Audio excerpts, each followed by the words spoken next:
Welcome to the Matt Bernier Show. Going on the Matt Bernier Show on DRF TV, live.drf.com, livestream.com, Twitter, Facebook, all sorts of different ways for you to find this show live. If you listen to it in podcast, YouTube, SoundCloud, iTunes, video.drf.com. A million ways for you to find it if you want to check us out. My name is Matt Bernier. This is Dan Illman. You know Dan Illman. He's the voice, the face of DRF Video. That's correct. DRF TV. Yes. Now, that's what it's called. And you can follow that on Twitter at DRF Video. You can follow me on Twitter at Bernier_Matt. You can follow Dan at DRF_Dan Illman, correct? That's correct. Just wanted to make sure that was actually all on the up and up. I have a hat on today because I'm getting ready to leave, so I didn't bother doing anything special with the No, I mean, why would you do anything special? threads. It's just you have a very special guest, and I appreciate you dressing up for the show. It had nothing to do with the guest. It had everything to do with me probably going to sleep on an airplane later, and I can't wake up with the bedhead looking like a terrible, right? Well, it would be embarrassing. So, anyway, the reason Dan is here is for this particular weekend. We've got 3 stakes races that are all going to be pertaining to the Kentucky Derby. Obviously, on Monday you have the Southwest Stakes. On Saturday, you have the El Camino Real Derby. We're not talking about either one of those. No. People outside of your blog, I'm not sure that they're aware that you are deep into the Japanese racing. Big fan. You make speed figures. I like making figs. So you, I have to be honest, are as good as anyone to ask and talk about the Hyacinth Stakes, which is coming up on Saturday night, which will be here on the East Coast. It'll be sometime wherever you're watching this show.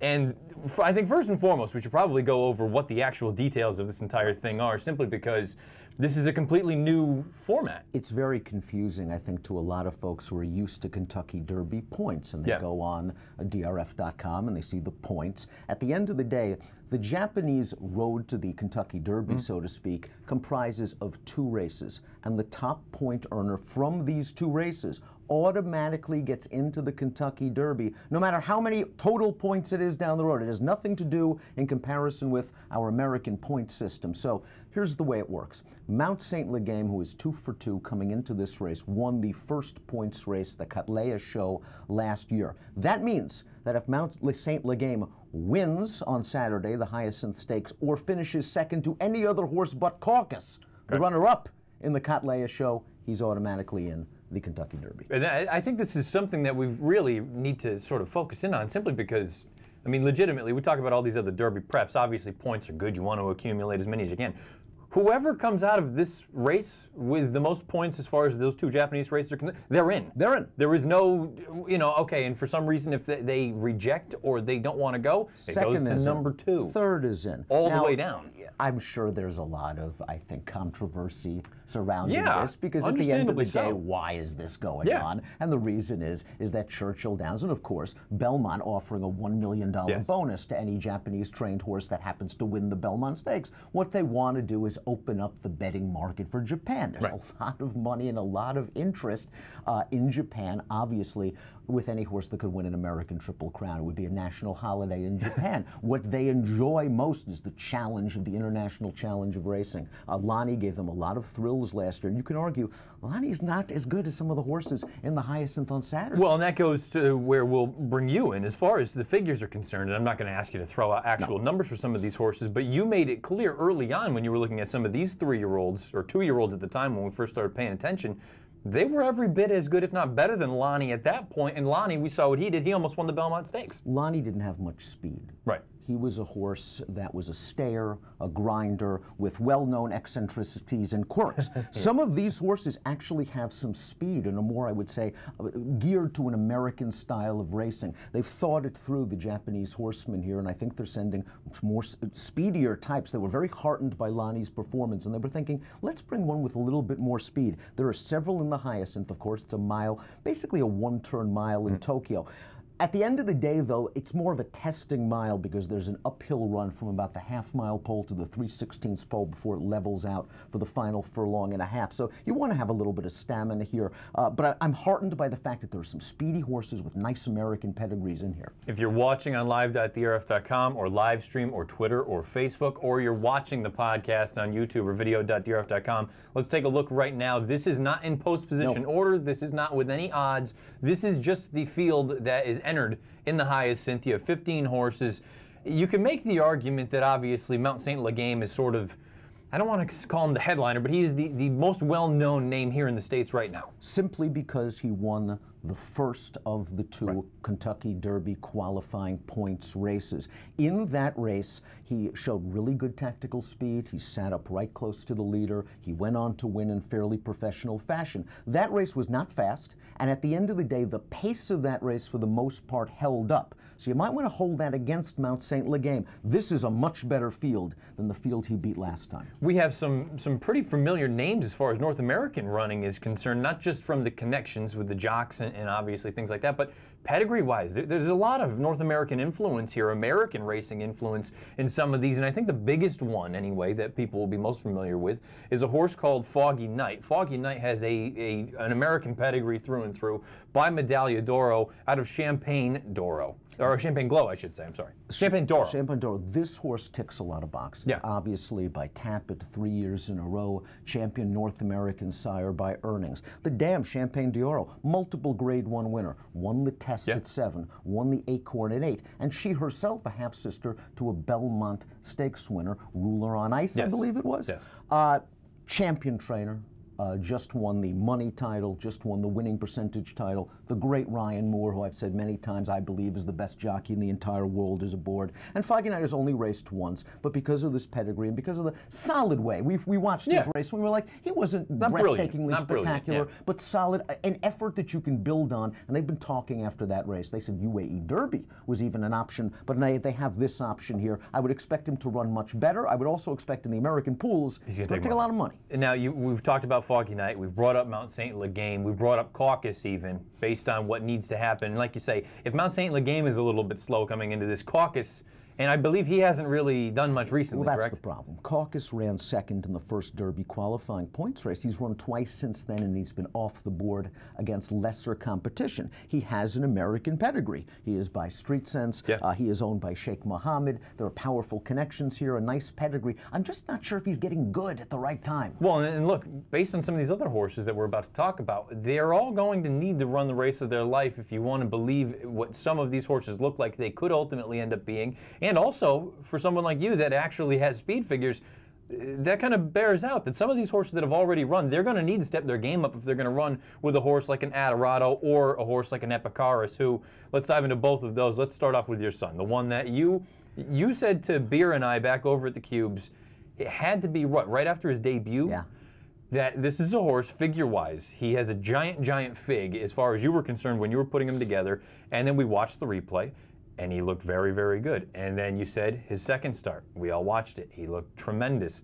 And then he goes out and he wins by the length of the stretch in a graded stakes race over there. Now, you've made it clear also they value turf racing a little bit more than dirt racing. Certainly. And Epicaris has the pedigree for dirt. His sire, Gold Allure, sort of mimicked the cigar road, where he was sort of a mediocre turf horse, and then all of a sudden he switched to dirt and he became a killer over there. He was very good. So this horse has a dirt pedigree. His debut was at 1 1/8 against a field of other first-time starters. He showed very good speed. It was like breaking sticks when he won that race. Then he cut back to 1 mile for his second lifetime start. 1 mile at Tokyo. A little bit slow out of the gate, which is a concern for the connections going into this race. But it was a really professional effort, and also he was never asked for run. He was in behind horses. His jockey, Christophe Lemaire, angled him out sharply. There was no way he was getting boxed in with this horse. He bumped another horse out of the way, and then under a hand ride, he coasted. And last time out at 1 1/8, we saw that race against weak fields, but he dominated that race. He won by about 12, 13 lengths. Now, anyone that's listening to this live or listening in the podcast, I don't know if it's still up, but I know in your blog, and you can find it on the blog section of drf.com,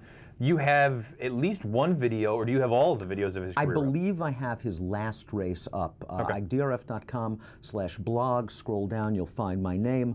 I've mentioned the horse several times over the last 5, 6 months, and I believe I've got the last video. The JRA is notorious about sharing videos.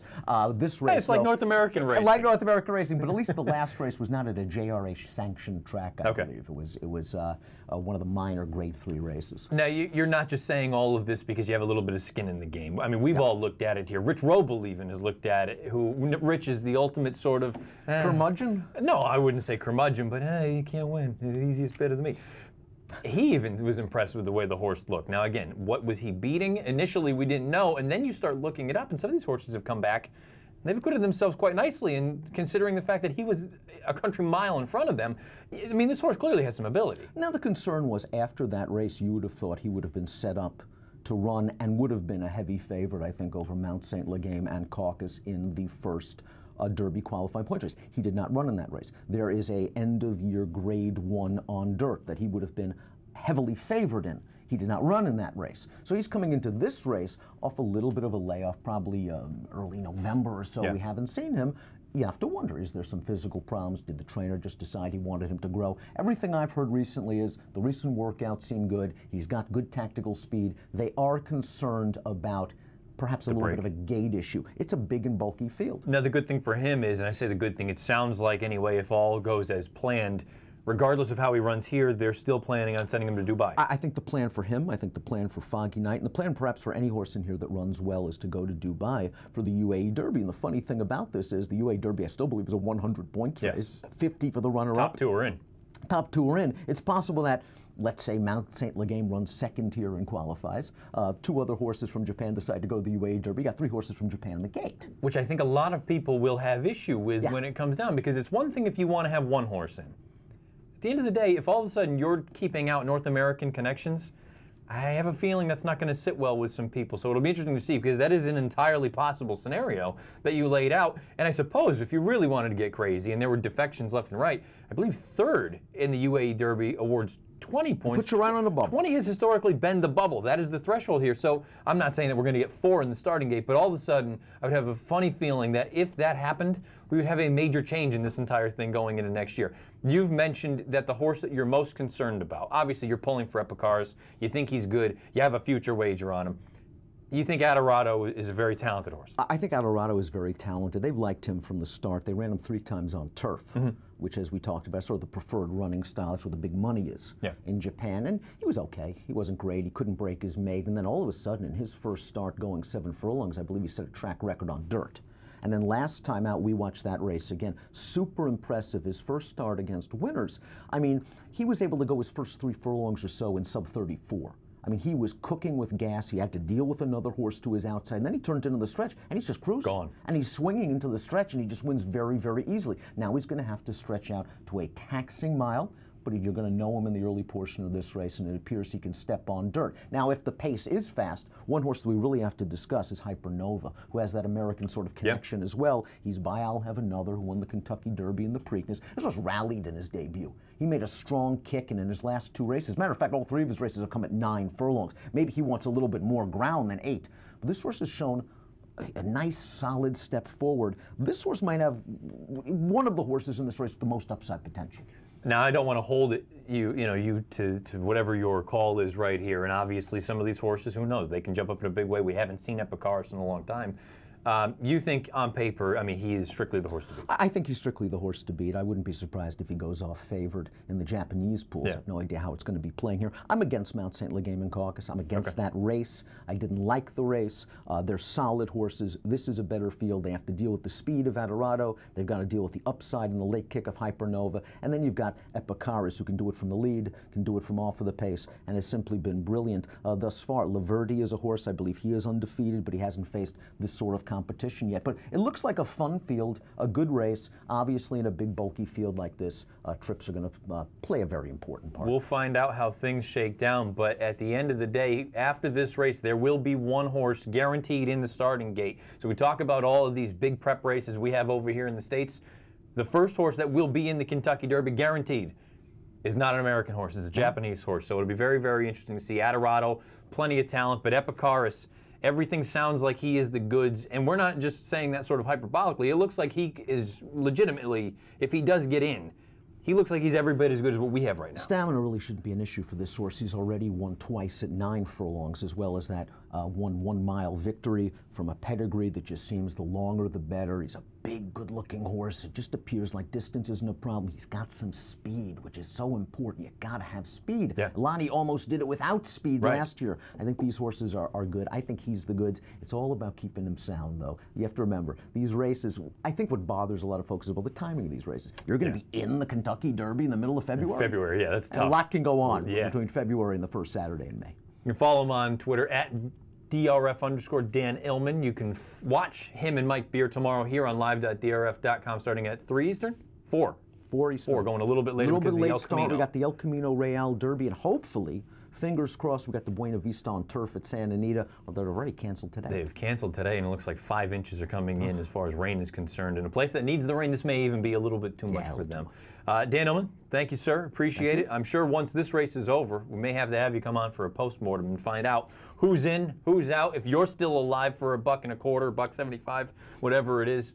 We're going to take a break here on the Matt Bernier Show. When we come back, we'll dive into some handicapping review, a little bit of a preview, a little bit of a light week simply because the weather and X, Y, and Z, certain things were drawn, certain things weren't drawn. But we'll dive into that a little bit, and then we'll let you go. No Friday Formula race today because Santa Anita is canceled, but stay with us here, the Matt Bernier Show. You asked, we listened. DRF Plus has more flexible subscription options. Use DRF Plus Basic for exclusive news and analysis, including our DRF Live real-time news feed. Or go deeper with DRF Pro and unlock buyers, closer looks, picks, and reports, including the DRF Daily Game Plan. DRF TV viewers get 50% off the plan of your choice. Use code DRFTV50 at checkout. Learn more about the DRF Plus subscription plans at drf.com/plus. California Chrome! Straight and strong! Absolutely sensational! California Chrome! California Chrome! To California Chrome! Away to the Kentucky Derby! California Chrome wins impressively. He's gone into overdrive. California Chrome wins the Dubai World Cup. One of the greatest performances you'll ever see. Chrome turns to gold. Say goodbye to your inner caveman.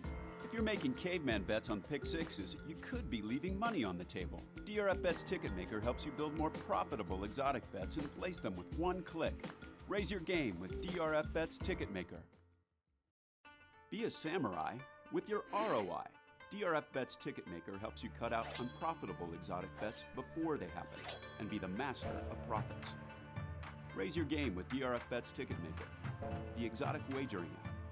Well, the amazing thing about our work was just how similar he is to Uncle Mo. I mean, right away of all of Rapoli's babies, he stood out as the most advanced, the most precocious, and the most talented, and that was exactly the same thing we'd seen a few years before with Uncle Mo. Outwork wins it for John Velasquez. To be able to win a Grade 1 like the Wood Memorial in only his 4th lifetime start was very impressive. It is Outwork in front.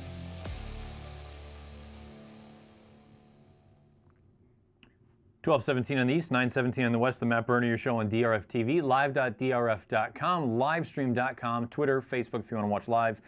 Thank you to Dan Illman. You can follow him on Twitter at DRF_Dan Illman for coming on talking about the Hyacinth. And we had to talk about it simply because this is the first horse that will 100% be in the Kentucky Derby. Will race Saturday night, early Sunday morning, depending on where you are, over in Japan in the Hyacinth Stakes at Tokyo. So it'll be interesting to see ultimately how that whole thing shakes down. It sounds like Epicaris is the good, sounds like Adorado has a lot of ability.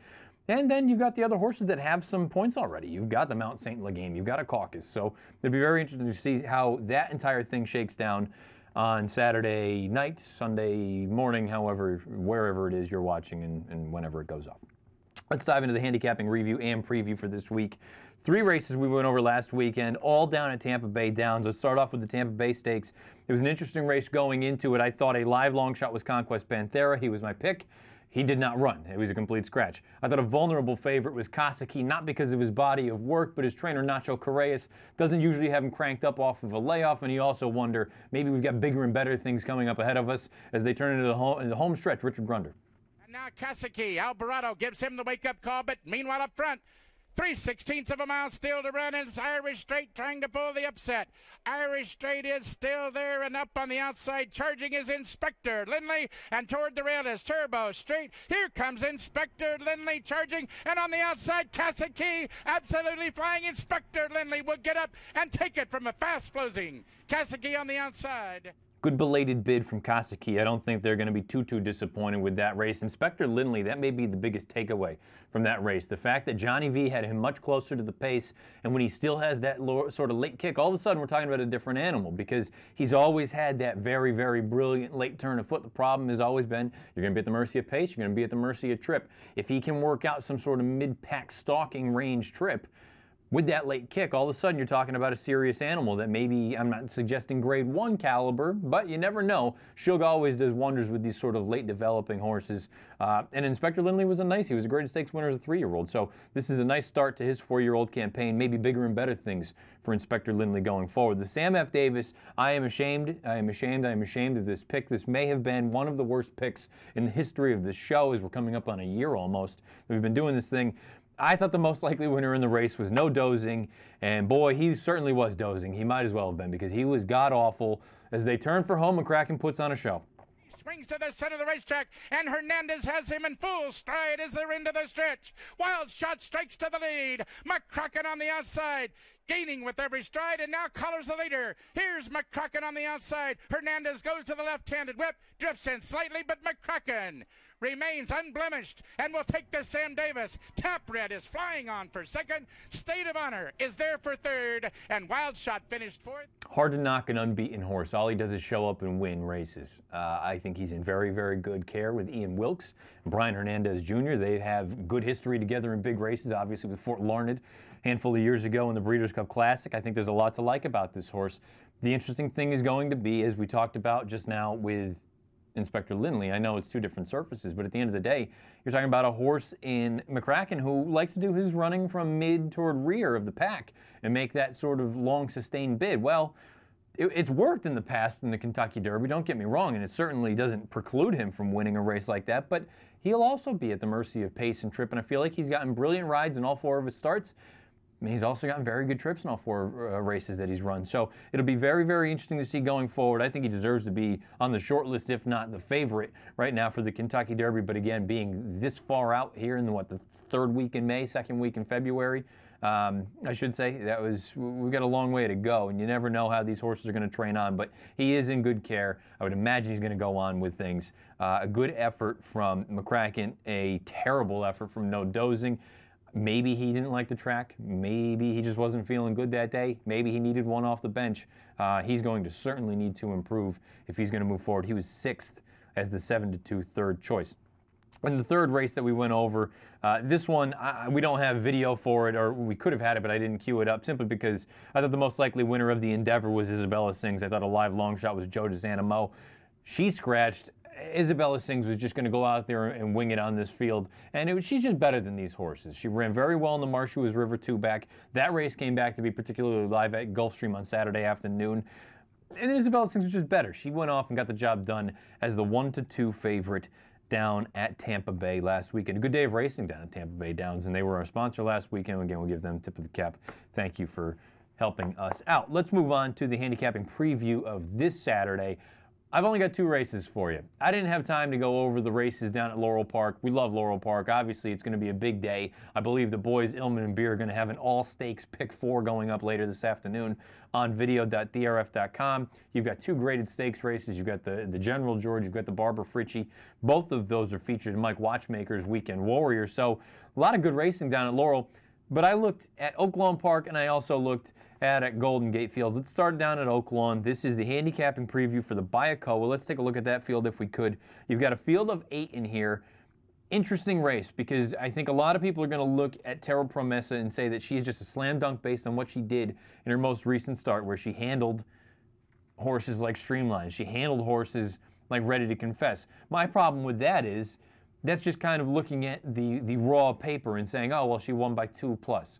Well, she didn't really win it that comfortably, I don't think, simply because she walked on the front end. And I can't imagine there's any scenario in which she walks on the front end like she did in that most recent start with the presence of Super Sacks on the far outside for D. Wayne Lucas. I also thought Ready to Confess arguably ran the better race that day when they most recently ran into one another, considering she didn't have the pace to run at. The favorite and the winner, Terra Promessa, was out there on a loose lead. Then Ready to Confess put in a big bid. She continues to take steps forward. This is going to be your second start as a 4-year-old. I think there's a lot to like about her. I made her 3-1 on par with Terra Promessa, both at 3-1. And I know there's no chance that Terra Promessa goes off at 3-1. I look at this race and say, if I want anyone coming out of that race, which I think most people are going to look at and say that's sort of the key race that you need to make a decision on, I would want Ready to Confess every single day of the week. I think she ran a big race, and I think she's sitting on a big one. Having said that, I want to take a shot with a live long shot in here, the other D. Wayne horse, the other D. Wayne Lucas entrant in this spot. That's the 6 Impasse. Impasse is an interesting runner simply because she just recently broke her maiden in her first start as a 4-year-old off of a long layoff against winners. For the life of me, I will never understand, once you get to this stage in the game, running a horse that's never won a race against horses that have won races, unless they're just an absolute freak. Well, this filly, I don't think she's a freak. I do think she ran a very, very impressive race visually, though, most recently in that non-winners of 2 lifetime. She's by Quality Road. She has tactical speed. I am hopeful that she doesn't need to have the lead, because if she does, she's screwed. She has no chance of outfooting Super Sax if Super Sax breaks alertly. I just think she's an interesting horse. She's 20-1 in the morning line, as we saw the graphic. I made her 7-1. Maybe I am vastly overestimating her abilities or her potential, but I liked everything that I saw from her. I'm going to go with Impasse as a live long shot and my pick in the Bayakoa down at Oaklawn Park Saturday afternoon. Let's move on to Golden Gate Fields. This race offers Kentucky Derby qualifying points as we take a look at the El Camino Real Derby. A field of 7 listed in this spot. There we go. It's not a fantastic field. I don't think we have, superstars in here, but I think we have some nice runners, some interesting runners anyway going forward.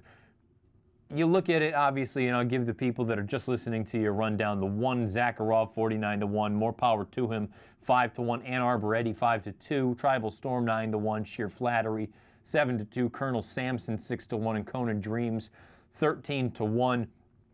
Sheer Flattery is 7-5 on the morning line. For me, that is a woeful underlay for a horse that's never raced on a synthetic racing surface. I understand he logged his most recent half-mile drill over the Tapeta, but you look at that pedigree is by Flatter. Flatters historically are terrible on turf. Synthetic is usually comparable anyway to turf, particularly the Tapeta going. Look, if he goes off anywhere near that price, I just think he's a woeful underlay. I also think the horse that I like a lot, and I think is the most likely winner, Ann Arbor Eddie, will be a woeful underlay in that sort of 2-1 range. I made him 5-2. I think he's the most likely winner, and we're going to take a look at his most recent start. This was the Cal Cup Derby at Santa Anita. On the front end right now, you've got California Diamond, who got out there all by himself, and he's a quality Calbred. But you see the fractions, 47-3, 12-1. There's no way at this racing track, over this main surface, going 2 turns, that Ann Arbor Eddie should be able to go and run him down. And maybe California Diamond has some distance limitations. I'll grant you that, but I love the heart that this horse shows, Ann Arbor Eddie. Goes and gets him on the outside. He reminds me a little bit of Landover C from last year before she went south. Just wants to go and wants to beat you. He's going to try his heart out. Whether it's good enough or not remains to be seen, but thus far he hasn't done anything wrong in his career. He's 3 for 4. The only time he lost, he ran into Mastery, who was on the short list of Kentucky Derby candidates and contenders. I think he's the most likely winner of this race. I understand he's never raced on a synthetic surface, but you look at his pedigree by Square Eddie. On the bottom, you've got a pretty significant turf influence. I see no reason why he shouldn't be able to stand up on this stuff and really sort of take a step forward. For me, the most likely winner of this race is Ann Arbor Eddie. For a vulnerable favorite, I'm going to go with Sheer Flattery. I just think Sheer Flattery, first time going on the synth, I think he needs to prove a little bit more to me before I buy into him at a very, very short price. I'm not saying I don't think he's a good horse. I just wonder if, boy, is this a little bit much, wheeling him back in 2 weeks, shipping up north, trying a different surface. Maybe Hollendorf is doing it just because it is a less than stellar field, but at a short price, to me, Sheer Flattery, a vulnerable favorite. Most likely winner in the race for me is Ann Arbor Eddie. 12:28 on the east, 9:28 on the west coast. This is the Matt Bernier Show on DRF TV, live.drf.com, livestream.com, Twitter, Facebook. If you listen to this thing in the podcast version, you have YouTube, you have SoundCloud, you have iTunes, you have video.drf.com. Coming up tomorrow, DRF Live on Saturday. Dan Illman, Mike Beard, they're going to be starting at 4 o'clock Eastern, simply because we've got a little bit more going on in Northern California tomorrow afternoon. Let's take a look at that slate if we could. Obviously, you've got plenty of graded stakes action on the East Coast. You've got graded stakes action on the West Coast, capped off by the Buena Vista. It's supposed to be run on the turf. I have a sneaky feeling that that race will not be run on the turf simply because of all the rain that's coming into the Southern California area this afternoon. Santa Anita's already canceled racing for Friday afternoon. So, but you see the slate here again, starting 4 o'clock Eastern. Illman and Beer, they're going to bring you through a very, very fun day of racing, top to bottom, wrapping up at Santa Anita with race number 8. The Friday formulator race of the day is basically draw a line through it because Santa Anita has canceled. So there won't be throwing that, we won't be putting that up right now here at the end of this show. As far as next week's show is concerned, I will not be here, but there will be a show. It's already in the can. It will be aired at noon Eastern, 9 a.m. Pacific, live.drf.com, livestream.com, Twitter and Facebook, and you can find, obviously, the podcast and all the other forms. It's basically a progress report for the 3-year-olds. Now, I made mention of it when we taped it that, obviously, there's going to be some changes from the time you all watch the show and listen to it next Friday compared to what I'm saying to you right now. The leaderboard is going to have a couple of different little quirks, and there will be a Japanese horse 100% in the Derby. But again, just making it clear, next Friday, noon Eastern, 9 a.m. Pacific, there will be a show. It may not be me present with you, but it will be me talking to you in that sort of form or fashion. So noon Eastern, 9 a.m. Pacific, next Friday, the first of 3 progress reports for the 3-year-olds, the Matt Bernier Show. Thank you if you watched on live.drf.com or any of the other sort of mediums. If you listen to this thing in podcast version, tip of the cap, thank you for doing so. Enjoy the rest of your Friday. Try to stay dry if you're in Southern California. Enjoy the racing tomorrow afternoon. I will talk to you next Friday, noon Eastern, 9 a.m. Pacific, and I'll see you 2 weeks from now here on the Matt Bernier Show.